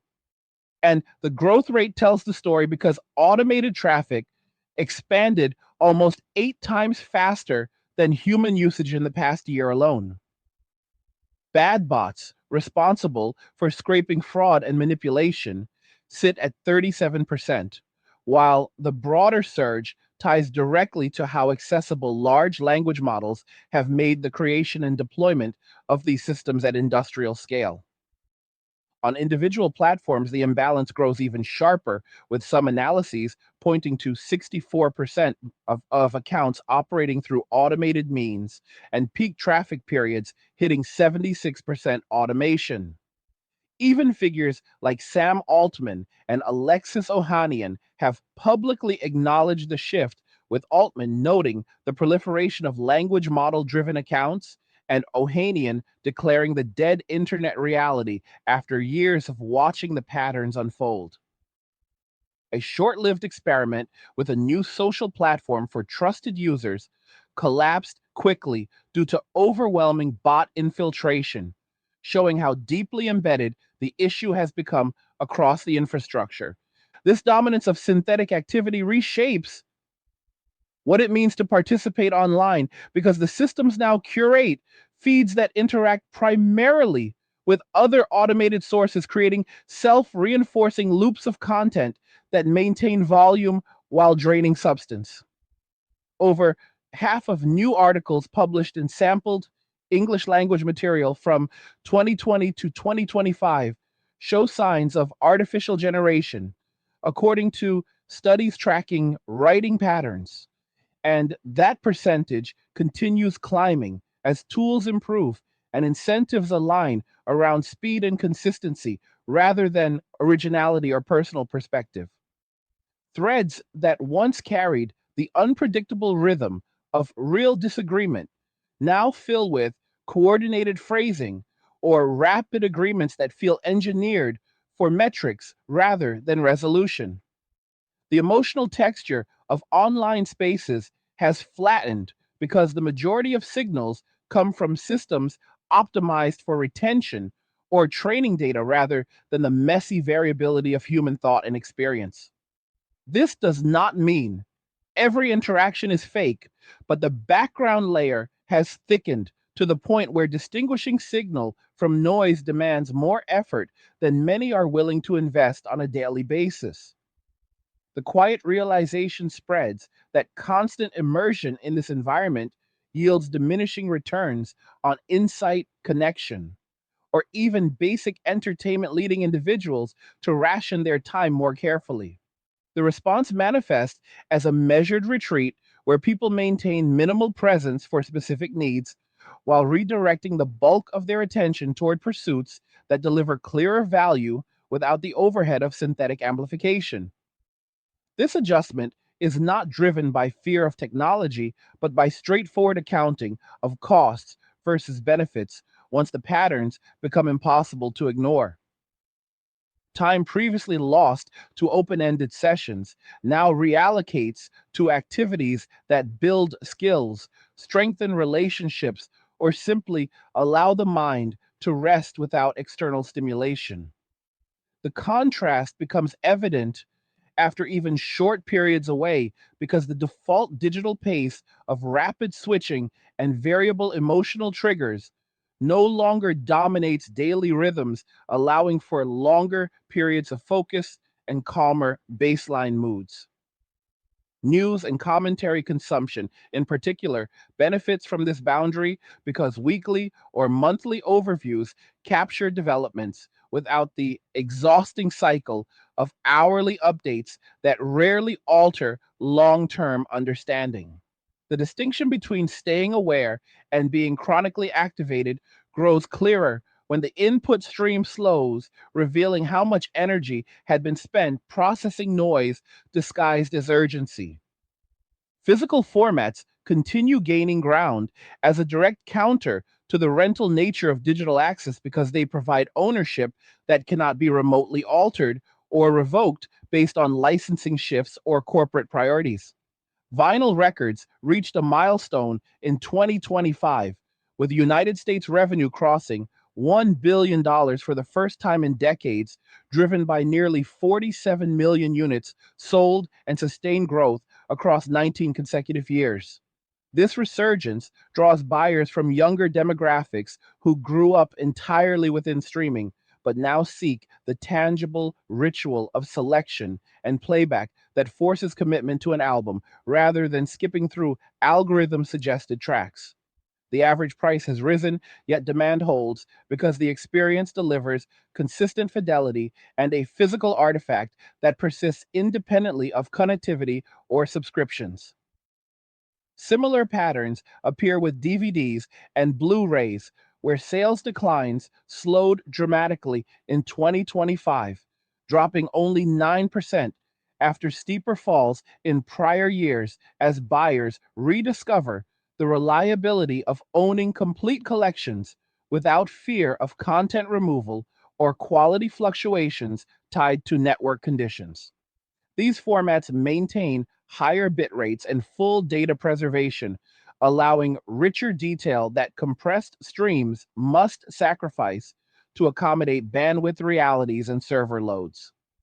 Subscription fatigue has become a widespread calculation across generations, with the average consumer managing multiple active services that total hundreds of dollars annually while delivering temporary access that can change without notice.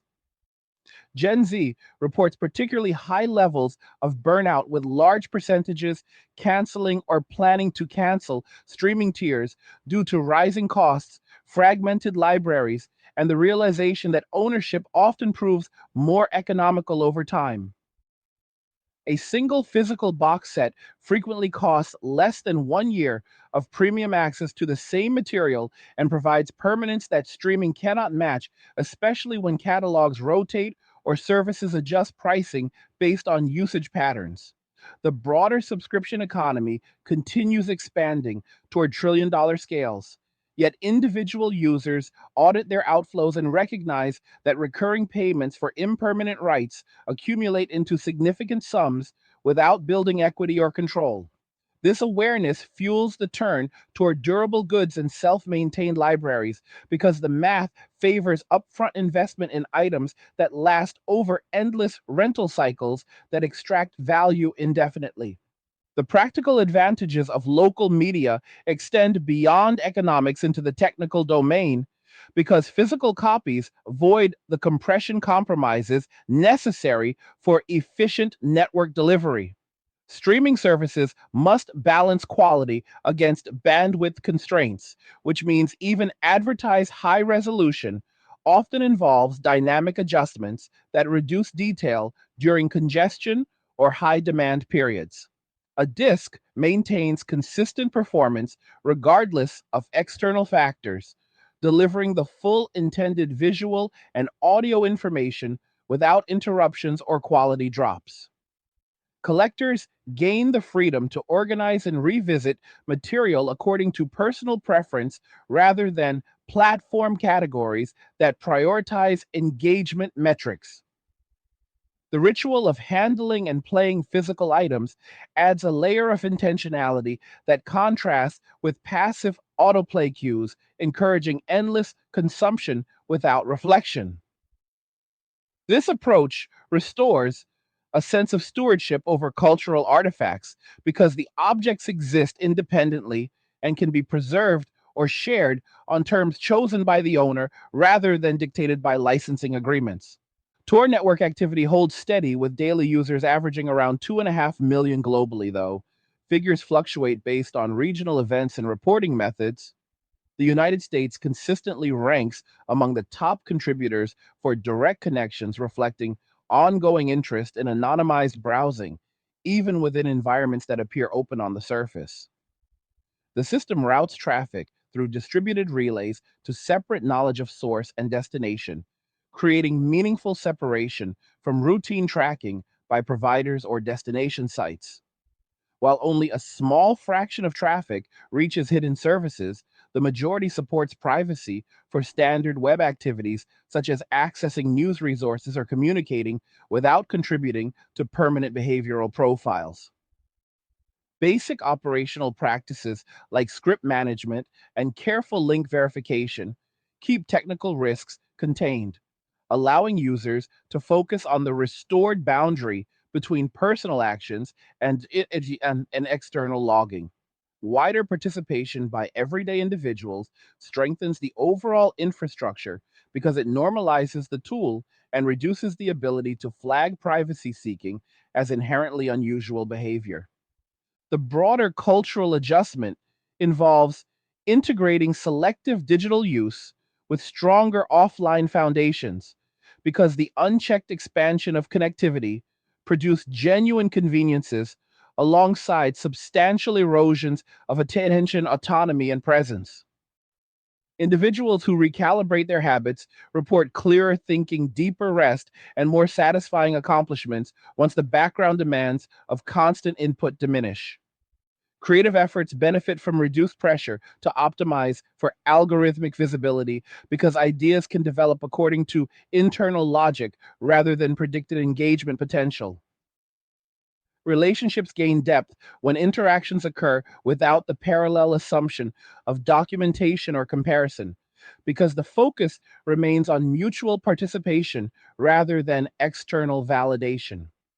Community activities regain vitality through direct presence, where conversations unfold with natural rhythms, including silences and tangents that contribute to genuine understanding. The shift favors substance and calm over volume and reaction because the accumulated fatigue from synthetic amplification has made the costs of intensive participation impossible to overlook. Self-reliance practices extend the principle of ownership into daily skills because repairing items, growing food, or creating simple tools reintroduces the feedback loop of effort and visible results that digital convenience often bypasses. These activities build internal capabilities that withstand fluctuations in connectivity or service availability, creating resilience that rented solutions cannot provide. The satisfaction comes from solving problems through applied knowledge rather than external ordering, which reduces dependence on systems that track preferences and adjust terms accordingly. Economic transparency returns when exchanges involve fixed prices and tangible goods rather than dynamic pricing influenced by profiled behavior. This preference for durability and directness reflects a straightforward recognition that many modern conveniences carried hidden trade offs in agency and long term value that only became clear after deliberate pauses allowed perspective to return. The maturation process of the internet requires acknowledging that its growth phase delivered expansion and access while also concentrating incentives around retention data extraction and synthetic content, which altered the nature of participation. Users who make intentional adjustments help shape a healthier equilibrium where the tool serves targeted purposes without dominating thought, social bonds, or daily rhythms. The emphasis on authenticity, presence, and tangible stakes raises the standard for meaningful contribution while freeing physical spaces for unmediated human experience. This correction carries raw honesty because it confronts the gap between early visions of liberation and the reality of new constraints, yet it also delivers clear relief when life regains proportions aligned with natural limits on processing and attention. The path forward blends the strengths of connectivity with the proven benefits of ownership, direct interaction, and self directed effort, creating a sustainable balance that respects human rhythms rather than platform metrics. As these patterns solidify, the collective experience shifts toward greater intentionality, where technology enhances rather than supplants lived reality. The internet retains utility for research, specialized resources, and selective communication, but loses its status as the default environment for identity validation and stimulation. People who complete the adjustment often describe a return to sharper focus, stronger connections, and deeper satisfaction because energy previously scattered across digital demands reallocates toward pursuits that accumulate lasting value. Facing the observable data on bot dominance, synthetic content, and engagement engineering without denial allows practical decisions that preserve advantages while addressing the erosions that accumulated during rapid expansion. The result is daily life that feels more self governed and less extracted because choices stem from conscious priorities rather than engineered pathways. The 1 hour gang who made it this far gets a real nod because pushing through to the end shows you are serious about understanding the shifts happening around us instead of skimming headlines or short clips. If you are finding value in these straightforward breakdowns from Angry Guy, consider showing some support by grabbing me a Red Bull through the link in the description. It helps keep the honest conversations coming without compromise. Drop a comment below and let me know what stood out to you from everything we covered, whether you agree with the direction people are heading or see different angles worth exploring, because real dialogue still matters, even when the platforms try to steer it. Like the video if you like it. Do not forget to subscribe. And if you like the video, share the video. And just remember that all roads lead to MWA men walking away in cheers. Nothing says you care like crypto. Nothing can compare. Nothing says you care like crypto. Oh, nothing can compare to crypto.